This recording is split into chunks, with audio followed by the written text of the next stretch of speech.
अब डॉक्टर अंबेडकर ने कहा कि जाओ अपनी घर की दीवारों पे लिख दो कि हम इस देश के शासक हैं, तो लोग इस बात पे हंसे और आश्चर्यचकित हुए कि बाबा साहब कैसी बात कर रहे हैं, हमारे पास तो घर ही नहीं, दीवारें कहां से आएंगे, लिखेंगे कहां पे। लेकिन समय के साथ दीवारें भी आई, लेकिन हमने अपने घरों पे नहीं लिखा कि हम इस देश के शासक हैं या हमें इस देश का शासक बनना। हमने अगर कुछ लिखा तो मात्र ये कि हम इसलिए पढ़ रहे हैं कि हमें नौकर बनना है। और नौकर होता है, कोई छोटा होता है, कोई बड़ा होता है। और नौकर का एक ही काम होता है कि जो मालिक कह दे उसको उसका पालन करना पड़ता है।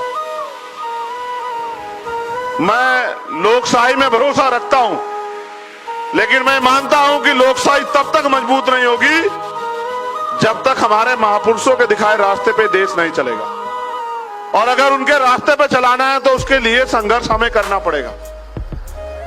अगर आप लोगों ने बिहार की वो घटना आपको याद हो, लक्ष्मणपुर बाथे की जो घटना है, अगर मैं जानना चाहूं कितने ऐसे लोग हैं जिनको बिहार की उस घटना के बारे में याद है, जरा वो हाथ उठाएंगे क्या? जिनको लक्ष्मणपुर बाथे की घटना की जानकारी, वो एक बार ऊंचे से हाथ उठाए, मैं देखूं कितने लोगों को पता है। अपना इतिहास पता होना चाहिए ना।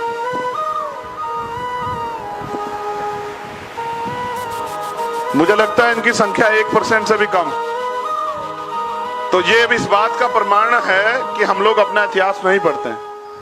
और बाबा साहब अंबेडकर ने कहा कि जो समाज अपना इतिहास नहीं जानता कोई इतिहास का निर्माण नहीं कर सकता है। तो वही तो कह रहा हूं कि हम बाबा साहब को सिर्फ पूजते हैं, मानते नहीं हैं, ना उनकी मानते हैं। उन्होंने ये भी कहा कि इतिहास व्यक्ति को परिवर्तित कर सकता है, लेकिन अगर व्यक्ति संकल्प ले ले तो वो इतिहास को भी परिवर्तित कर सकता है। और ऐसा उन्होंने करके भी दिखाया।